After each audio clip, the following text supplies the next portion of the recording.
I could hardly swallow without wincing that afternoon, but that turned out to be the least of my troubles. I'd clocked out of work early, told my foreman I felt like hell. He just nodded and said, "Go on, get some rest." Felt like he barely heard me. Maybe I was invisible already. On the drive home, my head pounded, and there was this pressure behind my eyes that made the road blur. I remember thinking I should have stayed in bed to begin with, but bills don't wait, and neither does a mortgage. The radio was low, playing some old rock tune I used to like, but it just droned in the background. By the time I pulled into the driveway, my shirt was damp from sweat, and my throat felt like cracked pavement in the desert. I shut the engine off and sat there for a second, trying to gather enough energy to head inside. Never thought I'd need courage to walk into my own house. I got out slowly, bones aching in a way I used to imagine only old men felt. Maybe I was an old man. Past 50, well past illusions. Work boots clumped against the pavement, and I locked the truck almost out of habit. Didn't even think about it. I walked up the steps, coughed a couple times, spat into the bushes, then fumbled with my keys. The front door clicked, and I slipped into the hallway. The place felt colder than usual, or maybe it was my fever. I shut the door gently, turned the lock, listened to the silence. That was routine for me: come home, stand there, soak in the quiet, or the TV noise if anyone was in the living room. But it was silent. Almost too silent. Well, except I could hear faint movement upstairs. I could feel it, that slight tremor through the floors. I started to unlace my boots, thinking I'd get some hot tea, a couple Tylenol, then crawl into bed. But as soon as I was down to my socks, I heard a laugh from upstairs. A man's laugh. It wasn't loud, but it carried in the stillness. Stopped me cold. My first thought was that maybe one of our friends had dropped by, and they were joking about something. But that made no sense. My wife wouldn't just bring some friend upstairs while I was gone, not in the middle of a weekday. And that laugh wasn't casual, it was… I don't know. It felt too easy, like someone real comfortable. My heart started hammering, and for a second, I thought the fever was messing with my ears. Then I heard it again, followed by a soft giggle that might have been hers. Couldn't tell for sure, but who else could it be? I stood there, swaying on my feet, unsure if I should call out or keep quiet. My throat felt raw, like I'd gargled with razor blades. I swallowed, forced myself to walk across the living room. The stairs creaked under my weight. Each step was a jolt to my skull, because my sinuses were pounding so bad. Halfway up, I heard the laugh one more time. I stopped, placed a hand on the railing, forced myself to stay calm. I wasn't calm, but I forced the appearance of it. My mind was spinning with half-formed questions. I got to the top, turned left toward our bedroom. The door was cracked open. The blinds must have been closed, because the light was dim. I reached the door, pushed it open a little more, and saw them on the bed. My bed. On my side of the bed, to be exact. He was tall, taller than me, at least. Younger, too. I registered that without really trying. Didn't even know him, not in that moment. Later, I'd connect some dots, but right then he was just another man, right where I never imagined one would be. She was under the sheets, or half under them. Her hair was messy, and she was trying to cover her chest. He scrambled off the bed like a teenager caught in the act. Grabbed his jeans from the floor, stumbled to pull them on. She stared at me, mouth open, but not a single sound came out. I just stood in the doorway, tasting sweat on my upper lip, feeling like I wasn't even in my body. It was like watching some cheap movie, except everything smelled too real: stale perfume, sweat, and something else I couldn't name. He looked at me, eyes darting around like a cornered animal. She tried to say something, my name maybe, but I didn't wait to hear it. I took a step back, turned around, and walked away. No big confrontation, no shouting. My brain went numb. It was almost like my sickness gave me a pass, like the fever blocked me from reacting.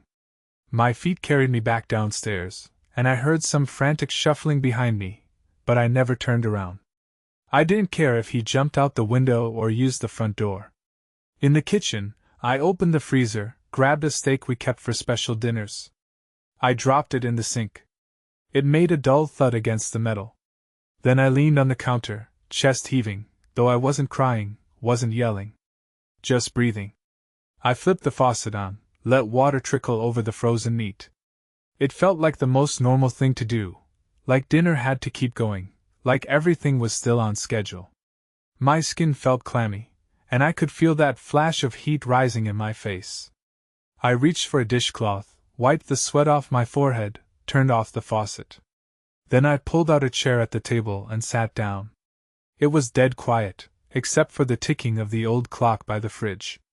I stared at that clock. 5 minutes felt like an hour. My mind was blank, or maybe it was overloaded. Hard to tell. I remember noticing a spider web in the corner of the ceiling, something I'd never paid attention to before. Then I thought of the time I'd told her I'd clean up the corners one weekend. I never got around to it. Now, the smallest details in that kitchen seemed so out of place, like they didn't belong to me anymore. The table I'd built with my own hands, the mismatched chairs we'd collected over the years, the scuff marks on the floor from when our son used to drag his toy truck around. I closed my eyes, tried to calm the throbbing in my temples. I took a slow breath and tasted the dryness in my mouth. The steak sat there in the sink, water dripping. I realized I heard no sounds from upstairs. Maybe they were gone, or maybe they were just silent, hoping I'd left. I didn't go check. Couldn't bring myself to face any of it again. Slowly I got up, turned off the light in the kitchen, and walked into the living room. I sat on the couch and looked at the blank TV screen. Didn't even turn it on. Couldn't. Didn't want to see or hear anything. A minute passed. Maybe 10. At some point I stood, went to the door, opened it, and just walked out into the front yard. There was a slight breeze. It stung my face, and I felt sweat chilling on my neck. Cars passed on the street, normal as any day. I wondered if any neighbor saw him go in, if folks had been whispering behind my back for months. Or maybe it was brand new. I didn't know. My head was still pounding, but the shock of what I'd just seen was a new kind of pain. Deeper. More precise. I leaned against the porch rail, coughed a couple times, spat again. I could taste the bitterness of my own breath, the dryness at the back of my throat. The fever felt like it had spiked, but it didn't matter. I didn't have a plan. Didn't have a meltdown, either. Didn't even make a sound. There was no anger I could express right then. It was all locked inside, somewhere behind the ache in my chest. So I just breathed, looking out at the yard I mowed every Sunday, the mailbox I fixed last fall. I thought about how normal everything looked, and how none of it would ever feel normal again. I turned back, shut the front door behind me, and walked to the kitchen to see if the steak had thawed at all.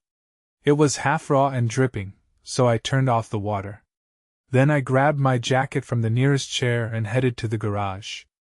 I don't remember exactly what I was thinking. Maybe I wanted to fix something, anything, because that's what I do. I fix problems.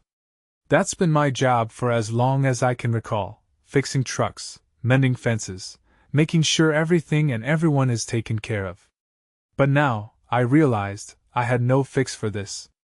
I stood in the garage, looking at the workbench, the tools, the old fishing rods in the corner. My breath echoed in the quiet. I felt more alone than I ever had. And all I could do was just stand there, swallowing the pain along with the saliva that hurt my throat. After some time, I heard the front door open upstairs, then footsteps, then a car engine. I knew it wasn't my car. Must have been his. I waited, listening to the rumble fade away. Then nothing. She didn't come down to talk. The house was still and silent, except for the hum of the refrigerator. I felt a shiver run through me, maybe from the fever, maybe from the shock. Eventually, I went back inside, climbed the stairs, and saw that the bedroom door was wide open, but the room was dark. Sheets were a mess. The smell of stale sweat and perfume was everywhere. I turned my face away, then stepped back into the hallway. I went to the guest room and lay down on top of the covers. I stared at the ceiling for a while, thinking nothing, feeling nothing but a dull hum in my bones. I must have dozed off eventually, because the next thing I remember was waking to the first hint of sunrise. My throat felt worse. My head felt heavy, and my skin felt slick with sweat. I swung my legs over the side of the bed, uncertain if it had all been a nightmare. But I could still smell it in the air. That smell. I stood up, pressed my hands to my face, and let out a slow breath. The clock in the guest room told me it was nearly 6 in the morning. That was how the longest day of my life began. And it wasn't over, not by a long shot. By mid-morning, I'd forced down some hot water and tried to ease the pain in my throat. I couldn't bring myself to stay in the master bedroom. She was there, I think, but I avoided it. The house was quiet again. Like a grave. I didn't open my mouth to speak, didn't ask her for an explanation. Didn't want one. I just grabbed my coat and drove off to the drugstore for cough syrup. Probably not the normal reaction a man should have, but that was the truth of it. I sat in the parking lot, staring at the bottle of medicine in the passenger seat, trying to make sense of my next move. My phone buzzed. Maybe it was her. I didn't look. My mind felt scattered, like a puzzle missing half the pieces. But the one thing I knew was that I had no intention of letting this go. I went back home eventually. She wasn't around. Maybe she'd gone to her mother's, maybe somewhere else. The house was dead again.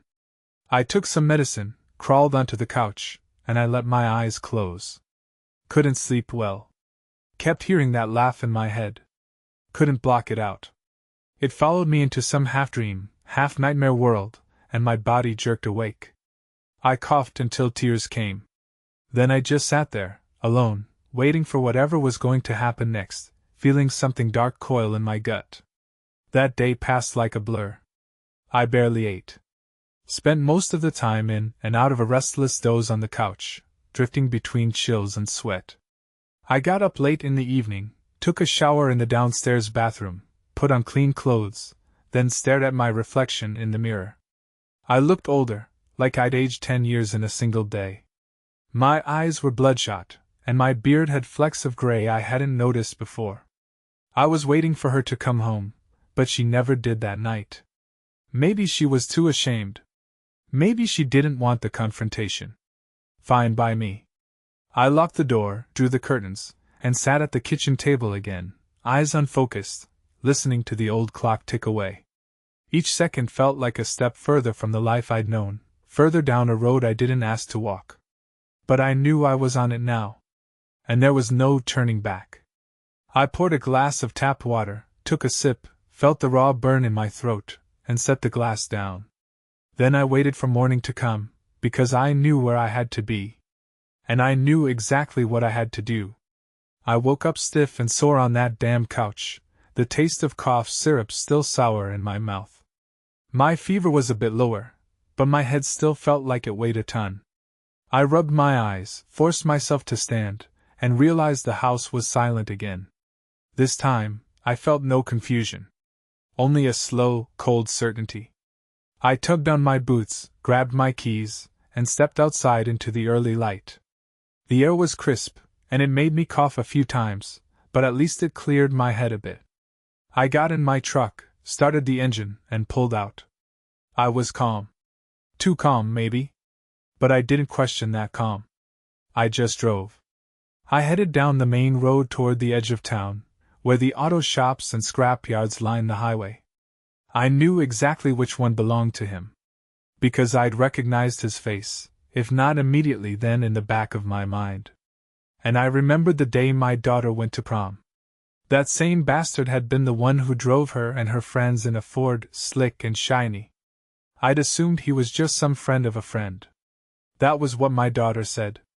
"He's just driving us, Dad. Don't worry."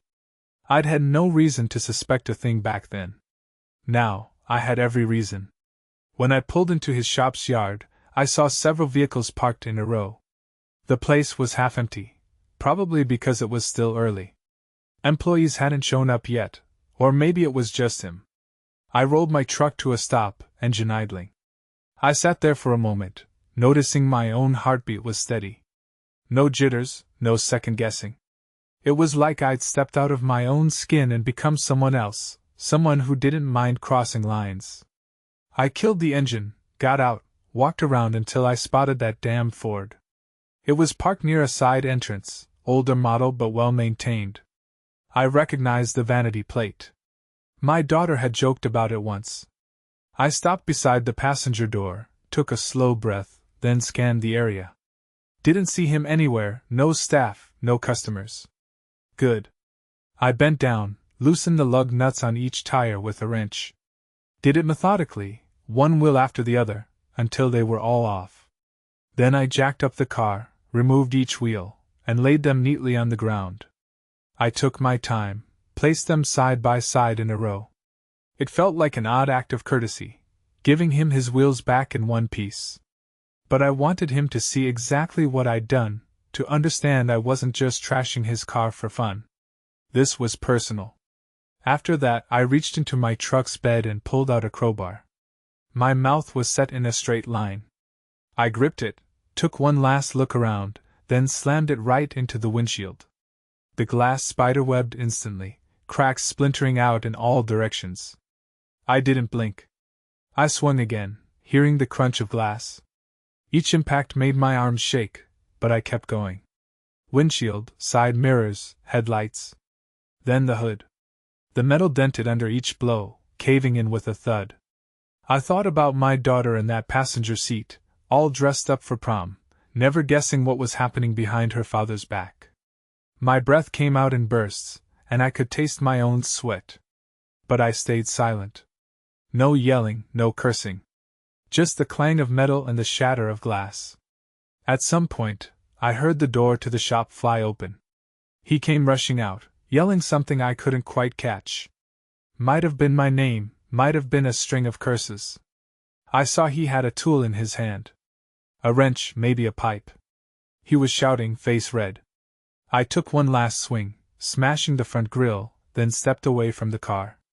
I looked at him, crowbar still in my hand, heart pounding hard but face calm. Our eyes locked. He slowed his run, probably realizing I wasn't some random punk. He recognized me from the bedroom. I said nothing. I let the crowbar fall to my side, then I turned and walked back to my truck. Heard him yelling behind me, calling me all sorts of names.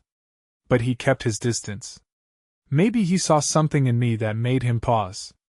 I opened my door, climbed in, and started the engine. He stood there, panting, eyes wide. I reversed out slowly, never once looking away. Then I shifted into drive and left. That was it.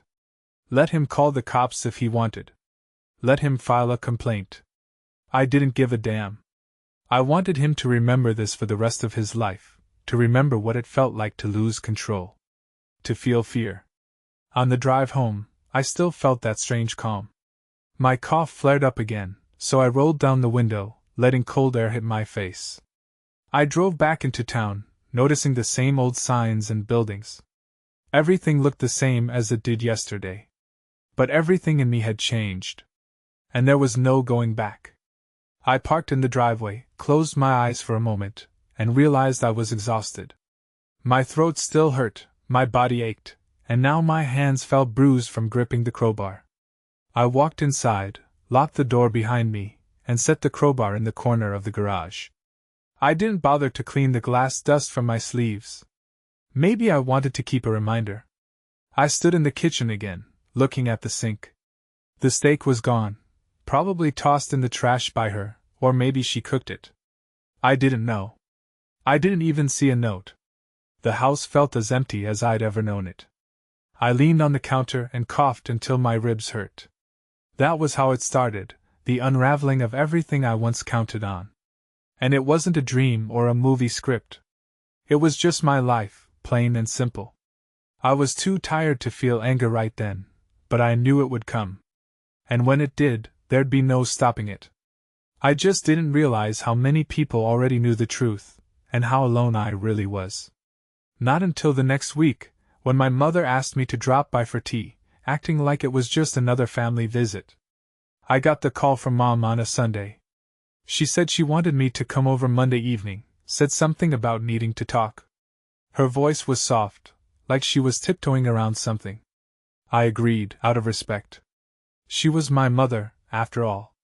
And a part of me wanted to tell her everything, to see if she'd be outraged on my behalf. I guess I was looking for some kind of comfort, or maybe just a place to hide.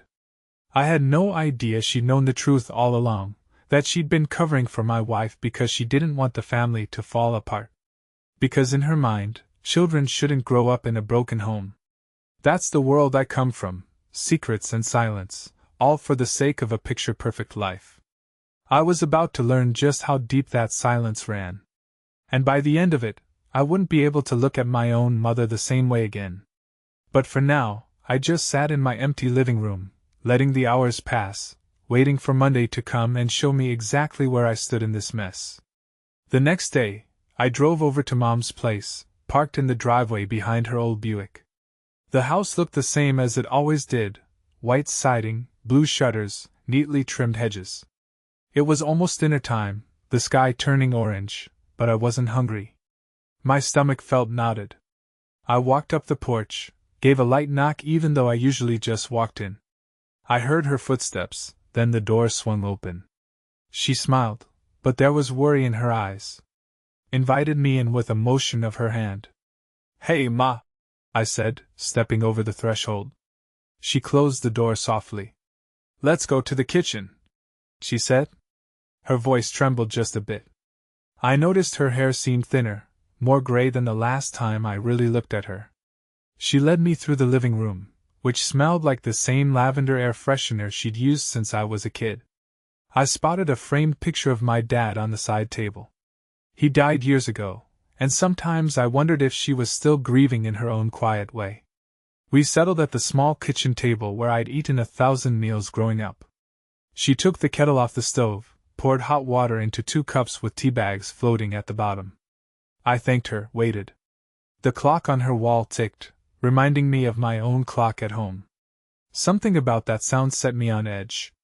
The memory of the day I found my wife with that man was still fresh. Like a wound that hadn't even begun to heal. Mom finally sat down across from me. She wrapped her hands around her teacup. "How are you feeling?" I stared at the steam rising from my cup. My throat still hurt. "I've been better." She nodded, glanced away. She looked at a spot on the table, maybe a stain. I heard something," she started. "I just wanted to check on you." My stomach twisted. I realized she must have heard from neighbors or from my wife directly. I didn't know what had been shared. "I'm fine," I said, my voice low. She pressed her lips together, took a breath.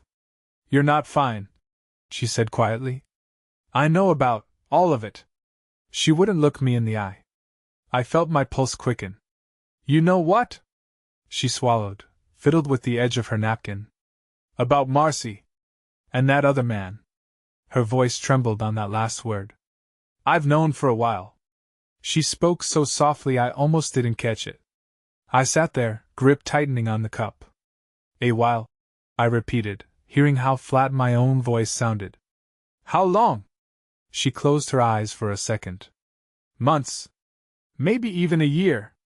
It started around the time you lost your job for those few months and fell behind on the mortgage. Things got tough. She found comfort somewhere else. And I guess she felt..." She shook her head. "I'm sorry." A dark wave of anger and betrayal rolled through my chest. "You're sorry," I echoed. "You knew? And you never said a damn thing?"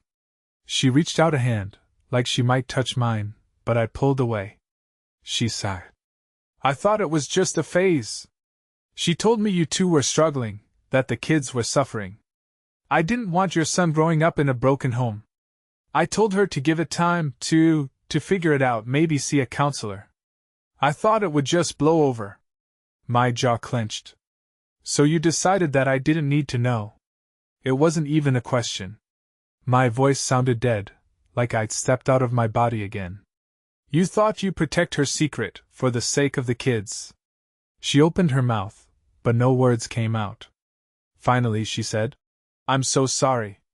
I didn't know it would come to this. Tears gathered in her eyes. Marcy just seemed so confused. She kept telling me that you'd never forgive her, that it was just a mistake at first, but then it got more serious, and She looked down. I wanted to protect your family.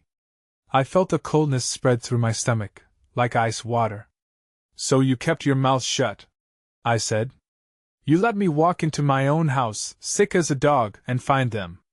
My voice was rising, but still quiet. You let that happen. She started crying softly, her shoulders shaking. I never wanted you to get hurt. I stared at her, my own mother, crying into her teacup.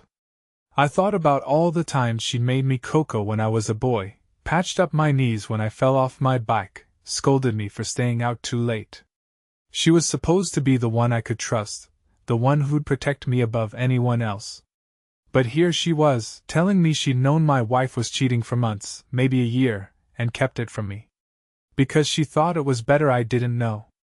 I stood up, the chair scraping the floor. She looked up at me, eyes red, tears tracking down her cheeks. I only wanted to keep your family together, she pleaded. I didn't mean. I breathed hard through my nose, trying not to explode. I wanted to flip the table, shout at her, do something dramatic. But instead, I felt that dead calm again. The same feeling I had at the auto shop. You were my family, I said, voice barely above a whisper. Now you're an accomplice. She pressed her hand to her mouth, sobbing. But her tears didn't move me. Not this time. I turned, walked out of the kitchen. She called my name, but I didn't stop. I let myself out the front door, pulled it shut behind me, and got in my truck. My hands trembled as I turned the key in the ignition. She was still at the door, tears running down her face, but I didn't look back. I pulled out and drove away. I felt nothing, just that numbness again. Like something in me had died that afternoon. I spent the rest of the week in a haze, going through the motions of work, coming home to an empty house. My wife hadn't shown up, hadn't called. The days dragged by, and I hardly slept. Most nights, I'd stare at the ceiling from the couch, because I couldn't bring myself to lie in our bed. Too many memories. Too much disgust. Sometimes I'd stand in the doorway of my son's room, thinking about how he'd once lined up all his toy cars on the floor. Now he was in college, busy with his own life. He deserved better than this. My daughter was off on her own too, living with roommates. I kept wondering what they'd think if they knew the full truth. I tried not to tell them. Didn't want them torn between sides, didn't want them to lose respect for their mother. Or for their grandmother, for that matter. But the anger in me was building like a slow burn. And I knew there was only one way forward. I had to sever ties. I had to make sure my wife understood there was no working this out. No. Let's go to therapy. She'd crossed the line, and so had everyone who kept silent about it. So one morning, I took all the money I could from our joint account, closed my personal account, too, and opened a new one in my name. Then I turned off my phone, got in my truck, and drove. Didn't say goodbye to anyone. Just disappeared for a while. Found a cheap motel in the next town, paid in cash, and holed up there for days. My fever finally broke. I coughed up all the leftover sickness until my throat felt normal again. And the emptiness inside me stayed, but I didn't fight it. I embraced it, let it keep me steady. 3 months later, she got the court papers. By then, I'd hired a lawyer, filed for divorce, and demanded custody of our son. Even if he was close to adulthood, I wanted that moral line in the sand. I laid out all the evidence. The text I found on her phone, the photos I'd taken with my own camera, the hidden camera footage from the bedroom that showed them together. Yes, I'd installed it weeks before I caught them. I'd had suspicions. I didn't feel guilty about it. I wanted the truth, and I got it. The court battle was swift. She didn't put up much of a defense. Maybe she thought I'd just let it go. She was wrong. I stood before the judge, feeling that same calm, explained how I'd been betrayed, how I'd documented it. My lawyer presented the evidence. There was no argument she could make that would sway the judge from awarding me custody of our son. I didn't gloat. I felt no triumph. Just a flat acceptance. This was what needed to happen. I sold the house as soon as the papers were finalized. I boxed up her things, everything she'd left behind in the chaos, and started shipping them to wherever she was staying. 1 box a week. Each one had a note inside, taped to the top. You chose this. Sometimes I wrote it in pen, sometimes typed it. Didn't matter. It was my final statement to her, my way of saying there was no going back. When my mother heard about it, she called me in tears, asked me to please stop, to think about the children, to remember the love we once had. I hung up on her. Didn't want to hear it. I was done letting other people decide what was best for me. My father-in-law called too, said I was being too harsh. I ignored him. The truth was, I didn't feel harsh or vengeful. I felt nothing. Nothing but that cold emptiness that settled in my bones the day I found her upstairs. When it was all done, divorce, custody, sale of the house, I took a chunk of the money and bought a used trailer. Found a spot by the river a few hours away, near a small patch of woods where I could fish and breathe. I parked that trailer in a clearing, hooked up what I needed, and that became my home. I never looked back. Didn't regret it. My son came on weekends, sometimes just for the day. We fished, ate simple meals, watched the sky. We didn't talk about his mother. He never brought her up, and I never asked. I figured he'd find his own way to deal with it. I wasn't looking for happiness. I wasn't searching for peace either. I just wanted to exist in a place where the only sounds were the rush of water and the wind through the trees.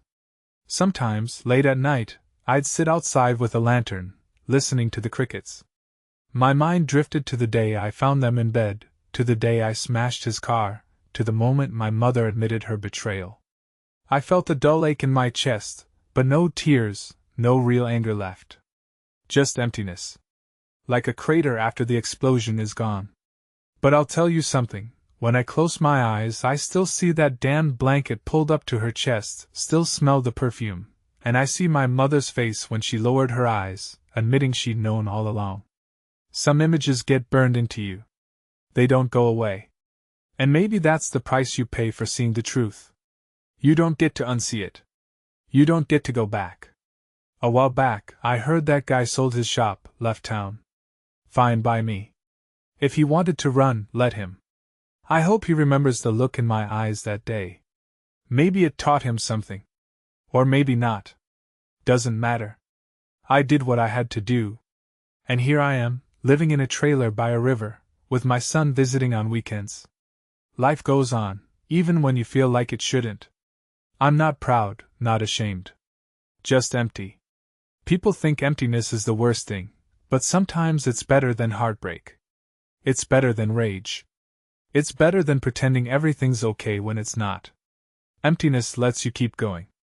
It's what's left after all the illusions are stripped away. So that's it. That's my story. I'm not asking for pity or understanding. Just telling you how it happened. The truth is, I don't even have the energy to hate her. She made a choice. And I made mine. We live with our decisions in this world. Nobody can take that away.